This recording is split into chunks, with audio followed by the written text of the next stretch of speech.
सब बात हुई थी?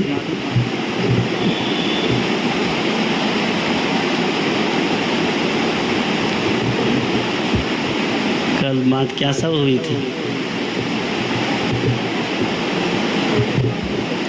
सब भूल गए? आप तो नहीं आई थी, आपसे नहीं पूछ रहे हैं।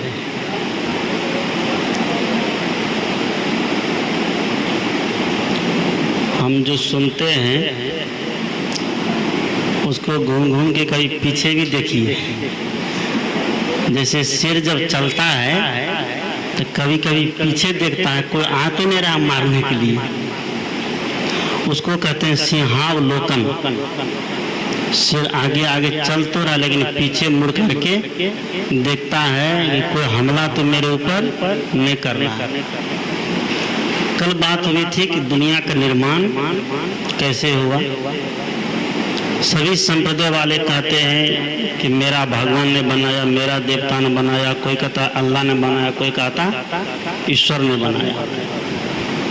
सच बात यह है कि दुनिया को किसी ने नहीं बनाई है। सब दिन से दुनिया हर सब दिन तक रहेगी, इसका कभी नाश होने वाला नहीं है। यही मूल बात, यही कल इस पर चर्चा हुई थी। आज सदगुरु कबीर का विषय है कि संतो बोले तेजग मारे। कबीर साहब अभी संत के बारे में ही बोलते जा रहे हैं। संतो बोले तेजग मारे, अन बोले ते कैसक बनी है, शब्द ही कोई न विचारे। पहले जन्म पुत्र का भयउ, बाप जन्मिया पाछे। बाप पुत्र की एक नारी, ये अचरज कोई काछे। दुंदुर राजा टीका बैठे, विसर करे खवासी। स्वान बापरा धरिन ढाकनो, बिल्ली घर में दासी। कार दुकार कार करी आगे, बैल करे पटवारी। कहे कबीर सुनो हो संतो, भैंसे लियाओ निबेरी। इसमें सदगुरु कबीर व्यवहारिक चर्चा करते हैं, पारिवारिक चर्चा करते हैं, राजनीतिक चर्चा करते हैं और आध्यात्मिक चर्चा करते हैं। ये चारों विषयों को समझ कर कबीर साहब ने इसमें दे दिया है कि संतों बोले तेजग मारे। अगर बोलता हो तो दुनिया के लोग मारने दौड़ते हैं, और नहीं बोलता हूँ तो तब भी काम नहीं चलता है। बिना बोले काम चलेगा? नहीं चलेगा। इसमें मौनी वे दिगंबर मारे, ध्यान धर्म पे जोगी हो। नहीं बोलने वाले मौनी को भी, वीर को भी, दिगंबर को भी माया ने क्या किया? पछाड़ दिया। इसलिए सदगुरु कहते हैं कि जहाँ पर समय देखिए, बोलने की जगह देखिए तो वहाँ पर बोलिए, और जहाँ देखिए कि यहाँ बोलने की जगह नहीं तो वहाँ पर नहीं बोलिए। कबीर साहब ने कहा कि पंडित सो बोलिए हितकारी, मूर्ख सो रहिए झकमारी। जहाँ पंडित मिले, ज्ञानी मिल जाए, संत मिल जाए तो वहाँ बैठ करके उनको बैठा करके दो चार बात हो जाए। ज्ञानी मिले तो दो चार बात होते हैं। कबीर साहब कहा ज्ञानी में ज्ञानी मिले हो दो बात। और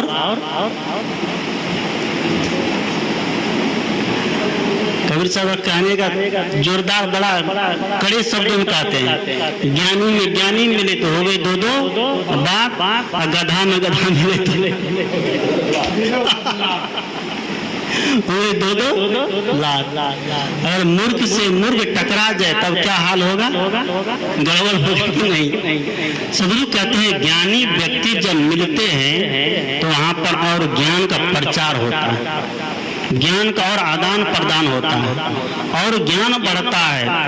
लेकिन कोई गधा ज्ञानी से अगर ज्ञानी के सामने आकर बैठ जाए तो ज्ञानी जोतेंगे कुछ, गधा जोतेगा कुछ। ये कबीर साहब ने कहा कि ऐसी वाणी बोलो कोई न कहे चुप, और ऐसी जगह बैठो कोई न कहे। ये सोच समझ के बैठना चाहिए, सोच समझ के बोलना चाहिए। सगुरु कहते हैं संतों बोले तेजग मारे। जब तक अगर बोलता हूँ सही बात, निर्णय की बात, तो लोगों को चुभती है।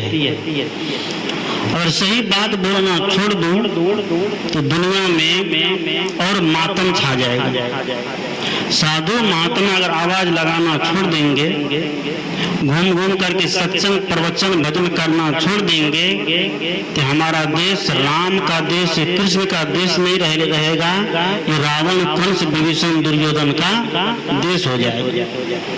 संत महात्मा इतना उपदेश देते हैं, इतना सत्संग प्रवचन सुनाते हैं, प्रेम की बात सुनाते हैं, अहिंसा धर्म की बात सुनाते हैं, राजनीति जगत में गंदी राजनीति को सही करने का ज्ञान सुनाते हैं, आध्यात्मिक जगत में सही सत की बात बताते हैं, भौतिक जगत में सुधार की बात बताते हैं। इतना बताने के बावजूद भी आज दुनिया में देखिए कितना बवंडर मचा है। जिस दिन से ये सत्संग कथा धर्म बंद हो जाएगा, उस दिन मानव को काट खाने के लिए तैयार हो जाएगा। इतना धर्म की चर्चा करने के बाद भी व्यक्ति में आज सुधार नहीं हुआ। कबीर साहब कहते हैं नहीं बोलता हूँ तब पर भी नहीं बनता है। बोलने की बहुत बड़ी साधना है, बोलने की बहुत बड़ी कसौटी है। कबीर ने कहा है कि कब बोले, क्या बोले, कैसे बोले, किससे बोले और कहाँ बोले। ये 5 मंत्र अगर हम अपने पारिवारिक जीवन को, सामाजिक जीवन को, धार्मिक जीवन को, राजनीतिक जीवन को अगर अच्छा बनाना चाहते हैं, स्वच्छ और सुंदर बनाना चाहते हैं, कहते हैं अगर हम इस जीवन को सुंदर बनाना चाहते हैं, इस 5 मंत्र को आज से गांठ में बांध लीजिए। क्या है 5 मंत्र? कब बोले, क्या बोले, किससे बोले, कहाँ बोले और कैसे बोले। कब बोले ये समय का सूचक है। जो बात हम बोलने जा रहे हैं, वह बात, जिस बात को खोलेंगे उसके लिए समय अनुकूल है कि नहीं है। द्रौपदी ने समय को नहीं देखा, कुछ नहीं देखा, परिस्थिति को नहीं देखा, माहौल को नहीं देखा, और बोल देती क्या अंधे के अंधे होते हैं। बवंडर मचा कि नहीं मचा? महाभारत युद्ध हो करके रुका, थमा नहीं थमा। इसलिए सदगुरु कहते हैं हम कब बोले, समय का जो सूचक है, समय देख करके बोलना चाहिए। जो बात बोलने का समय नहीं है, उस समय में अगर वह बात हम बोल देते हैं तो थप्पड़ के अलावा कुछ नहीं मिलेगा, गाल लाल हो जाएगा। होगा ना? जिस मुंह में कभी आदमी पान खा करके मुंह को लाल करता है, अगर समय पर सही शब्द नहीं बोला जाए तो क्या लाल होगा? गाल लाल हो जाएगा, भीतर नहीं बाहर लाल होगा। इसलिए सदगुरु कहते हैं कि कब बोलना चाहिए, इस समय को सूचक है। ये समय में बहुत बड़ा दम होता, बहुत बड़ी शक्ति होती। इसलिए गलत समय में अच्छी बात भी नहीं बोलना चाहिए। कब बोले, क्या बोले, क्या हम बोलने जा रहे हैं, जो हम बोलने जा रहे हैं उसका बोलने का सही समय है कि नहीं है। हम जो बोलने जा रहे हैं, जिस विषय को बोलने जा रहे हैं, वह विषय अनुकूल है कि नहीं है, वह विषय सुनने वाले लोग वैसा है कि नहीं है। अगर वैसा वह विषय को सुनने वाला नहीं है तो हमें उस विषय को नहीं बोलना चाहिए। कब बोले, क्या बोले और कितना बोले, मात्रा का कितना बोले इसका भी बहुत बड़ा बड़बड़ करते रहे, झूठे से बड़बड़ बोलते जहाजे कवि साहब ने कहा माटी को पसान को ताला सोई के बन सोई रखवाला, सोबन देखत जीव डेराना ब्राह्मण वैष्णव एक ही जाना, जो किसान किसानी कराई उपजे खेत बीज नहीं परई, छाड़ दो हुनर झेली झेला बोरे दो गुरु चेला, तीसर बोरे पारत भाई जिनवन दाहे दवा लगाई, मूल बात है कि भूखी भूखी कुकुर मरी गए। कुकुर मतलब कुत्ता, कुकुर कहते हैं कुत्ता। कबीर साहब जहाँ गए हैं वहाँ के भाषा को ले लिए, राजस्थान आए तो यहाँ के मारवाड़ी क्षेत्र के मारवाड़ी ले लिए। कुकुर मतलब कुत्ता होता। तो गुजरात गए तो वहाँ की बोली ले लिए, छत्तीसगढ़ गए तो वहाँ के ले लिए, महाराष्ट्र गए तो वहाँ के ले लिए, बिहार गए तो वहाँ के ले लिए, हरियाणा गए तो वहाँ के ले लिए, पंजाब गए तो वहाँ के ले लिए। इसलिए सदगुरु कबीर के भाषा को विद्वान लोग भी नहीं समझ पाते। क्यों? सदगुरु कबीर जो भी बात कहे हैं जिस क्षेत्र में गए वहाँ की भाषा में बोले। सदगुरु कबीर साहब की वाणी हिंदी नहीं है, शुद्ध हिंदी नहीं है, उनकी वाणी खड़ी बोली में है। जहाँ गए, जिस कल्चर में गए, जिस बोली को बोलने वाले समाज में गए, उस भाषा को कबीर साहब अपना पद की रचना कर दी। सदगुरु कहते हैं कि भूखी भूखी कुकुर मरी गए वो काज में एक सियार से भयो। सियार जानते हैं? सियार नहीं जानते हैं? अब इधर सियार को क्या बोलते हो तो ये मैं नहीं जानता। सियार होता है एक जानवर जो जंगल में रात को निकलता है, उसकी आवाज कुछ अलग तरह की होती है, हम बिल में भी रहता है। सदगुरु कहते हैं कुत्ता कितना भी भौंकते रह जाए तो उससे कुछ होने वाला समाज को सुधार नहीं होने वाला है। और सियार जो कायर है, जो कूचर है, उससे कोई समाज का अच्छा काम होने वाला नहीं है। इसलिए सदगुरु कहते हैं कितना बोले, बोलने का मात्रा का ज्ञान होना चाहिए। हम बोलते जा रहे हैं, न समय देखते हैं न परिस्थिति देखते हैं, और बोलते बोलते इतना न बोल दिए कि हमारे बोलने का कोई भाव नहीं रह गया। इसलिए हम जो बात बोलते हैं बड़ा नाप तोल कर उस बात को निकालना चाहिए। नहीं नाप तोल के निकालते हैं, पात्र नहीं है सुनने वाला और बोलते जा रहे हैं तो हमारा बोलना क्या होगा? बेकार होगा। सदगुरु कबीर ने कहा न कि बोलना कासो बोलिए रे भाई, बोलत ही सब तत्व नसाई, बोलत बोलत बाढ़ू बिकारा, और सो बोलिए जो पड़े बिचारा। मिलही संत बचन दुई कहिए, मिलही असंत मन हो रहिए, पंडित सो बोलिए हितकारी, मूर्ख सो रहिए झकमारी। कहीं कबीर अर्धघट डोले पूरा हुए, विचार ले बोले। घड़ा में जब पानी आधा होता है तब वो छलकता है, और जब भरा पानी होता है घड़ा में तब छलकता है नहीं छलकता। उसी तरह भाव ये है जो कम जानकार होगा, अज्ञानी होगा, मूर्ख होगा तो बड़बड़ बड़बड़ बड़बड़ बोलेगा, और जिसके जीवन में ज्ञान हो गया तो बोलना बंद कर देता है, तो मौन होकर के लोगों को शिक्षा देता है, मौन रह करके लोगों को ज्ञान दे देता है। इसलिए कभी कभी मौन भी रहना चाहिए। कभी कभी व्यक्ति को गंभीर होकर के अपने जीवन के बारे में भी सोचना चाहिए। हर समय अगर हंसते रह जाए तो हंसी में एकदम खुशी रहेगी, लेकिन जीवन में शांति नहीं आएगी। बाहर तो खूब एकदम हंसी खुशी देखेगा, लेकिन भीतर भीतर मन कैसा रहेगा? बड़ा दुखी रहेगा। लोगों के पास जाइए, सामने मिले तुरंत पूछिए क्या कैसे हैं, एकदम बड़ा ठीक ठाक है। और घर में थोड़ी देर बैठ जाइए, थोड़ा नाश्ता पानी हो गया, जलपान हो गया, उसके बाद पूछिए, चलने लगिए, ठीक ठाक नहीं, महाराज बड़ा दुख है। बेटा नहीं कहा मानता है, पड़ोसी से झगड़ा है, तो कल कुटुंब से झगड़ा है, नाती गोते से झगड़ा है, तब देखिए उसका झगड़ा का लड़ाई का बुखारी निकलने लगता है। इसलिए कहते हैं कभी कभी एकांत में बैठ करके अपने जीवन के बारे में चिंतन भी होना चाहिए।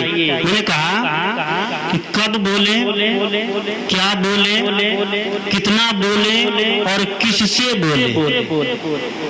चौथा मंत्र क्या है? किससे बोले। हम जो बात बोलने जा रहे हैं, जिससे बोलने जा रहे हैं, उसके दिमाग में वो बात उतरेगी कि नहीं उतरेगी? अगर नहीं उतरेगी तो वहां बोलना फिजूल होगा ना, वहां बोलना फिजूल हो जाएगा। इसलिए किससे बोले, पात्र देख करके बोलना चाहिए। अगर पात्र नहीं है तो वहां पर अपनी बात को नहीं खोलना चाहिए। कबीर साहब ने कहा कि हीरा तहां न खोलिए जहां कुंजरों की हाट। कुंजरा जानते हैं? कुंजरा जो सब्जी बेचते हैं, कबीर साहब उसको कुंजरा शब्द का प्रयोग किया है, जानते हैं? अब आगे समझ में, हीरा तहां न खोलिए जहां कुंजरों की हाट, सहजे गंठी बांध के लगी अपनी बात। कुंजरा के पास, सब्जी बेचने वालों के पास हीरा का गठरी रख देंगे तो समझ पाएगा, परख कर पाएगा? नहीं कर पाएगा। उसको सब्जी की परख है कि सब्जी कैसी होनी चाहिए, हरी होनी चाहिए, ताजी होनी चाहिए, कि आज वाले की, कल वाले की, परसों वाली, वो देख करके तुरंत बता देगा। उसी तरह जो हीरा के पारखी है वही हीरा की परख कर सकता है। और असली हीरा उसको कहा जाता है, कौन? घन पर दे करके हीरा को मारिए। घन जो होता है लोहे का, उस घन पर दे करके ऊपर से हथौड़ा को चोट मारिए। अगर असली हीरा होगा तो घन को छेद कर देगा, या तो छिटक जाएगा या तो घन में छेद कर देगा। और अगर नकली हीरा होगा तो टूट जाएगा। असली हीरा टूटता नहीं है, उसको काटे जाते हैं, हीरा को काटे जाते हैं। इसी सदगुरु कहते हैं हीरा तहां न खोलिए जहां कुंजरों की हाट, सहजे गंठी बांध के लगी अपनी बाट।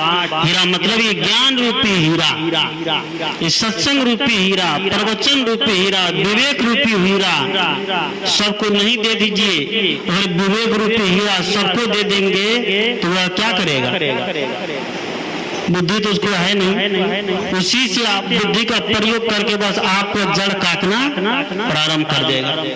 इसलिए वैसे व्यक्ति को बुद्धि दे दिया जाए, संस्कार दिया जाए जो व्यक्ति उनके पात्र है, जो व्यक्ति उसको संभाल के रख सकते हैं, जो व्यक्ति उसका कदर कर सकता है। अगर उनका कदर नहीं किया जाएगा तो वो उनके जीवन में कभी विकसित नहीं होगा। कहते हैं कि हमें किससे बोलना चाहिए, ज्ञान किसको देना चाहिए, सही पात्र हो तभी अपने ज्ञान की बखारी को खोलना चाहिए। ये चौथा मंत्र है। पहला मंत्र क्या है? कब बोले, कहाँ बोले और कितना बोले और किससे बोले। और पांचवा मंत्र क्या है? कैसे बोले। कैसे बोले, बोलने का भाव बताता है। बहुत लोग मीठी वाणी को भी कड़वी बना करके बोलते हैं, और बहुत लोग कड़वी वाणी को भी मीठा बना करके बोलते हैं। सदगुरु कहते हैं कैसे बोले, बोलने का बहुत बड़ा राज है।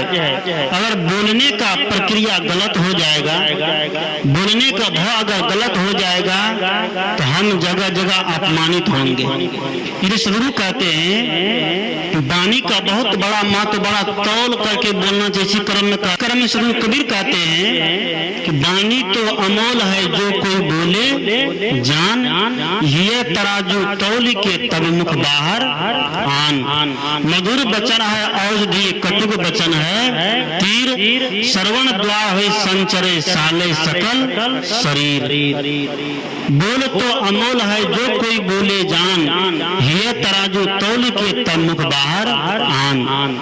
वाणी बड़ा अनमोल है। जैसे छुरा एक डाकू के हाथ में दे दिया जाए तो डाकू क्या काम करेगा? दूसरे की जान ले लेगा। वही छुरा किसी डॉक्टर के हाथ में दे दिया जाए तो डॉक्टर क्या करेगा? दूसरे के जान की रक्षा कर देता है। और हमारे अंदर बोलने की कला सही है तो हम अपनी वाणी का प्रयोग करके शत्रु को भी अपना बना लेंगे। भगवान कृष्ण बांसुरी बजाते थे, बसिया है ना उसके हाथ, बसिया बजाते थे। तो क्या बचपन से लेकर के बुरे तक क्या बांसुरी ही बजाते रहे? ऐसी बात नहीं है। बांसुरी प्रतीक है, इस बात का प्रतीक है जैसे बंसी जब बजती है, बांसुरी जब बजती है तो चाहे कितना भी धुन हो, कितना भी संगीत हो, सब फीके पड़ जाते हैं। बांसुरी के आवाज के सामने में सारे आवाज फीके पड़ जाते हैं। उसी तरह भगवान कृष्ण जब बोलते थे उसकी वाणी इतनी मधुर थी, इतनी मधुर थी कि शत्रु भी उनके अपने उनके पक्ष में हो जाते थे। शत्रु भी उनकी बात का कभी विरोध नहीं कर पाते। इसलिए भगवान पांचों पांडव जब भगवान कृष्ण की इंद्र की सहायता से खांडव प्रस्थ का निर्माण किया तो वहां पर गिरि भोज रखा, गिरि भोज रखे थे ना, गिरि प्रवेश रखे थे। तो पांचों पांडव सभी राजा महाराजों को निमंत्रण दिए। उसमें भगवान कृष्ण से बड़े बड़े राजा भी थे और खुद विश्व पितामह जिसको तात श्री कहते हैं, खुद भगवान कृष्ण से बड़े थे। लेकिन उस भोज में, उस गृह प्रवेश में सबका विचार हुआ कि अग्र पूजा किसकी की जाए। तो किसकी अग्र पूजा हुई थी? भगवान कृष्ण की अग्र पूजा हुई थी। उसी समय शिशुपाल ने भगवान कृष्ण को बहुत भला बुरा कहा। शिशुपाल भगवान कृष्ण का फुफेरा भाई था। शिशुपाल भगवान कृष्ण का फुफेरा भाई था। वहां देखे कि भगवान कृष्ण की अग्र पूजा हो रही है तो राजा भी नहीं है। इसे बड़े बड़े राजा महारथी धुरंधर यहाँ बैठे हुए हैं, उनकी अग्र पूजा नहीं होकर के, उनका सम्मान नहीं होकर के किसका सम्मान किया जा रहा है? भगवान कृष्ण का सम्मान किया जा रहा है। तो वहाँ पर शिशुपाल खड़े होकर के भरी सभा में भगवान कृष्ण को बहुत गालियां दिया और 99 गाली दिया। 99 के बाद 100 हो गया और 100 के बाद 101 हो गया। भगवान कृष्ण ने कहा कि और तुमको बढ़ने तो नहीं देंगे। इसलिए कहते हैं अगर कोई व्यक्ति ज्यादा अन्याय कर रहा है तो उस व्यक्ति पर एक्शन भी लेना चाहिए, उस अन्याय को छोड़ने देना चाहिए। अन्याय को साथ देने वाला भी क्या होता है? अन्यायी होता है। इसलिए अन्यायी व्यक्ति को कभी भी साथ नहीं देना चाहिए। भगवान कृष्ण उसी समय चक्र निकालता है और शिशुपाल को क्या करता है? ऊपर भेजता है, नीचे ऊपर तो कोई जाता नहीं, सब तो नीचे गिरता है। भगवान कृष्ण शिशुपाल को चक्र से उनका गर्दन उड़ा दिया। एक बोली का बहुत बड़ा महत्व है। यही बोली है कि पान भी खिलाता है, यही बोली है कि जूता भी खिला देता। आप लोग सुने होंगे एक बार 2 मित्र जा रहा था।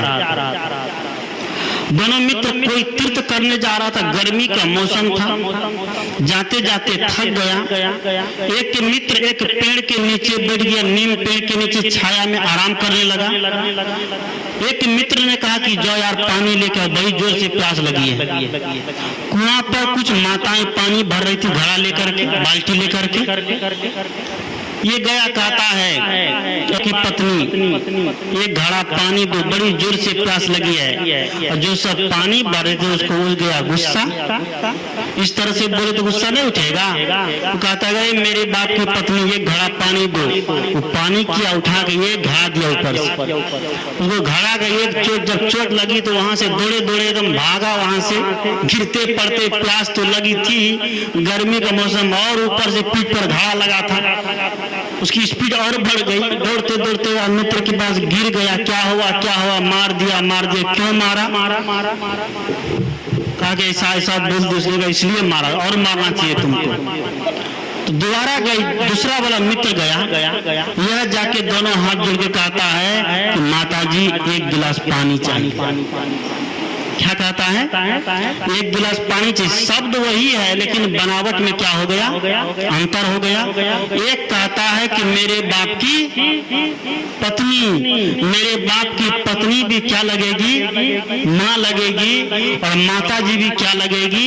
माँ लगेगी। एक ने कहा मेरे बाप की पत्नी, एक ने कहा कि माता जी। तो अंतर हो गया। बोला सब वही लेकिन बोलने की शैली में क्या हो गया? अंतर हो गया।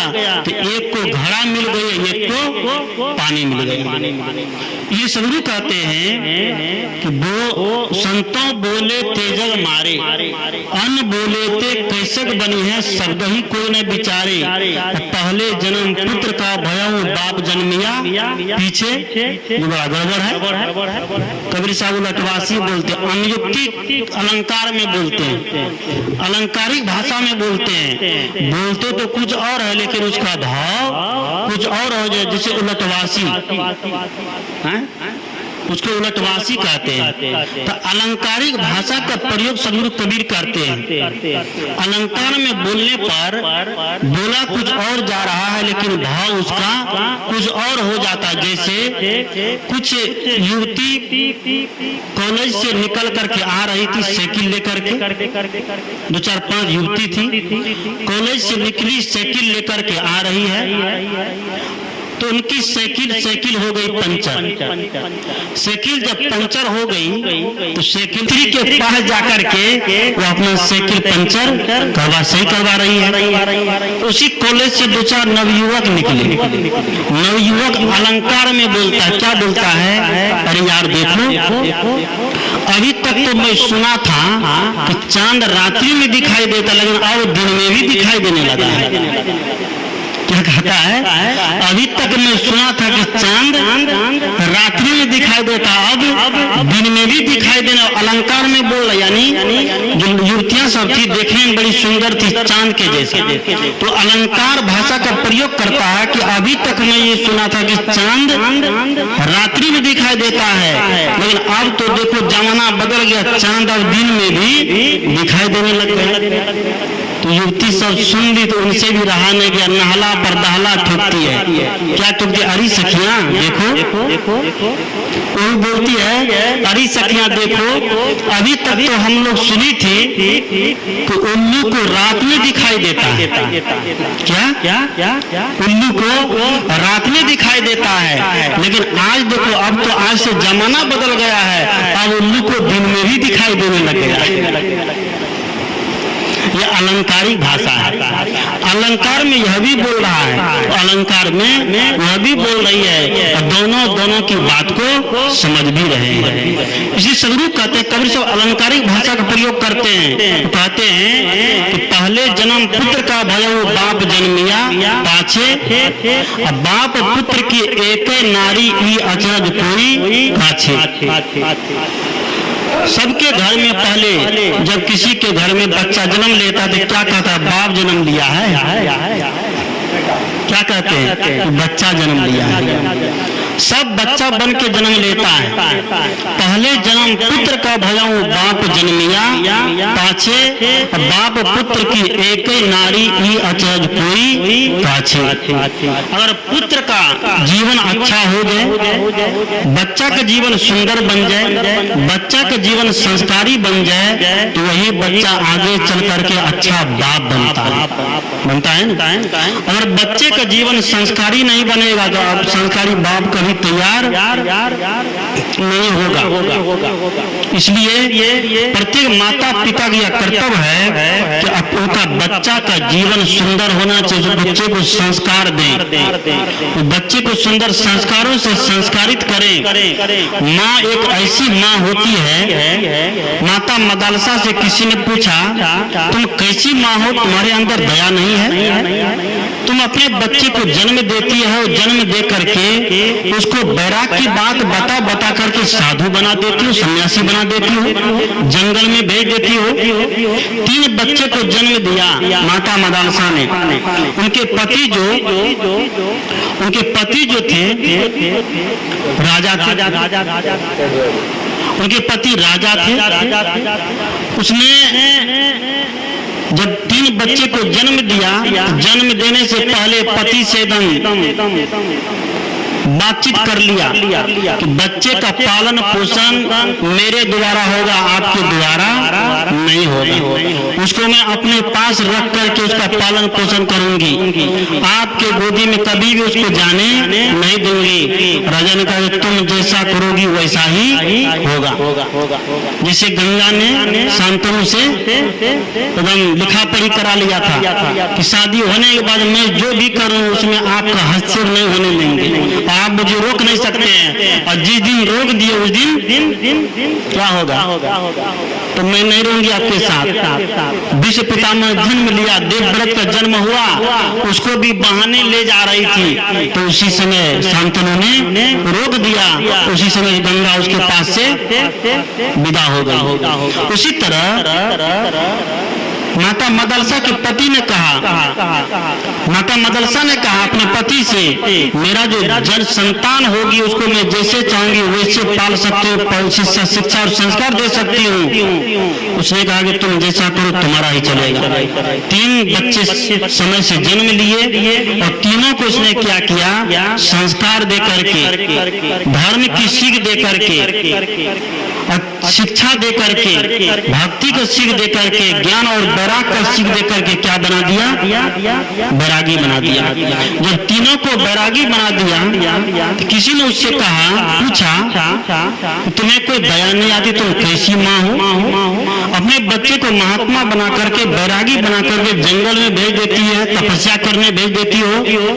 माता मदलसा ने जो जवाब दिया, शायद वह जवाब अब कोई नहीं देता। उसने कहा मैं वो माँ हूँ, मैं ये नहीं चाहती हूँ कि मेरी संतान और किसी दूसरी माँ के गंदगी रूपी गर्भ में जाकर के जन्म ले और उस गंदगी में निपट करके दुनियादारी के वासना में निपट करके अपने जीवन को खराब कर ले, अपने जीवन को बर्बाद कर दे। मैं अपने लोग को बदनाम होने के लिए नहीं देना चाहती। ऐसी मदालसा का जीवन था, ऐसा उनका दिव्य संस्कार था, ऐसा उनका उच्च रहनी था। इसे सौरू कहते हैं माता पिता जो चाहेंगे अपने बच्चे को वही बना देंगे।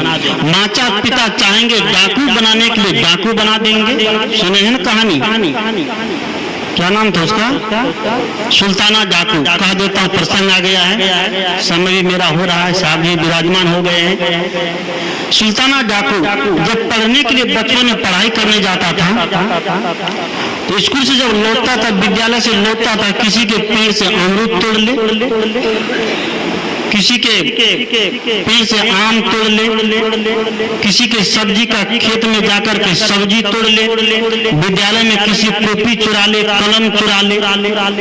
ऐसे चुराते चुराते कभी किसी कपड़ा चुरावे, कभी किसी के जूता चुरावे, चुराते चुराते दिन वो क्या बन गया, बहुत बड़ा डाकू बन गया।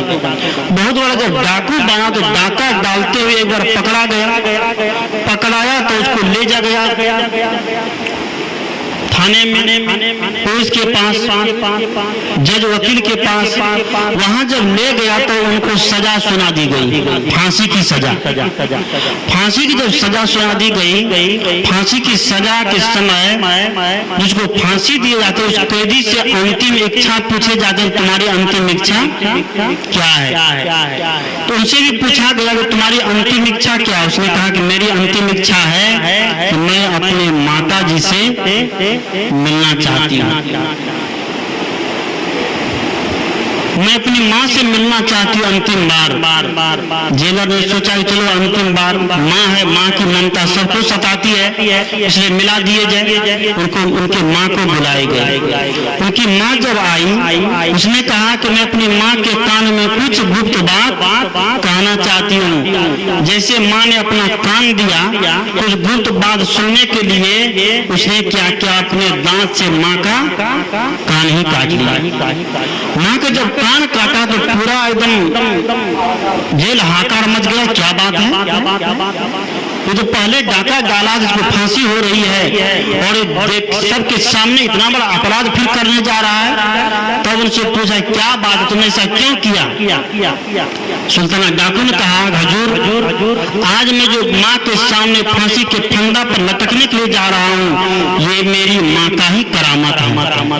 जिस दिन मैं स्कूल से, विद्यालय से किसी के टोपी, किसी का पेन, किसी के जूते, किसी के चप्पल, किसी कपड़े, किसी के पेड़ से अमरूद, आम, किसी की सब्जी के बाड़ी से मूली, गाजर, टमाटर चुरा के लाता था, और उस दिन माँ एक थप्पड़ लगा देती मेरी गाल पर, ये काम, ऐसा काम तुमने क्यों किया, ये तुम कहाँ से लाया?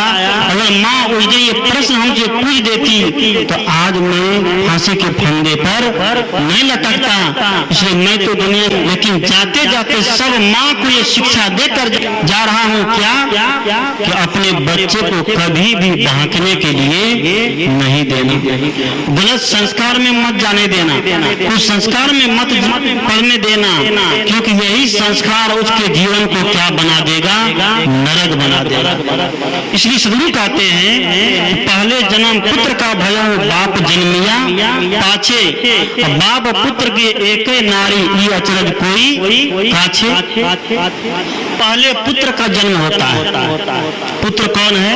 ये माया पुत्र है, माया पुत्र है ना, ये जीव बाप है, जीव बाप है, माया क्या है?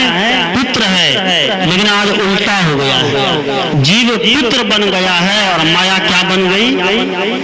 ये बाप बन गए, माँ बन गए। सदगुरु कहते हैं आज माया के वश जीव होकर के, उसके अधीन होकर के माँ के गर्भ में जाते हैं, और बेटा और बाप के दोनों के एक ही नारी जाति से क्या होती है? शादी होती है। सदगुरु कहते हैं कि माता और बाप और बेटा के क्या एक ही नारी जाति के उनकी पत्नी है, एक ही माया। माया से तात्पर्य है मन का मोह। वही मन का मोह में मोहित होकर के प्रत्येक व्यक्ति आज दुनिया के भव चक्कर में गोता लगाता है, दुनिया के भव सागर में पड़ता है और दुख पाता है। सदगुरु कहते हैं पहले जन्म पुत्र का भयो बाप जन्मिया पाछे, बाप पुत्र की एक नारी ये अचरज कोई काछे। बुंदुर राजा टीका बैठे बिसर करे खवासी। बुंदुर कहते मेढक राजा बन करके चंदन लगा करके बैठ गया राजगद्दी पर। इसमें भी अर्थ छिपा हुआ, भाव छिपा हुआ। मेढक ज्यादा टट्टर करता, जब पानी चारों तरफ भरता है तो मेढक बोलने लगता है, आवाज देने लगता है। दुंदुर राजा टीका बैठे बिसर करे खवासी। विधर्म सांप, सांप मेढक तो राजा बन गया है और सांप उस राजगद्दी के नीचे बैठ करके उसकी पहरा कर रहा है। सांप सुरक्षित रहेगा? सांप सुरक्षित नहीं रहेगा। मेढक मतलब टक्कर करने वाला, ज्ञान बढ़ाने वाला।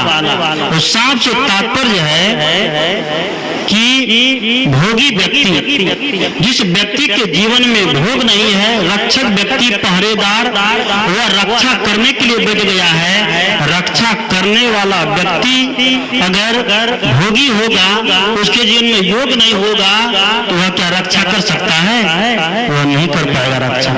आज हमारी समाज की स्थिति देखिए, हमारे राजनीतिक जगत को देखिए।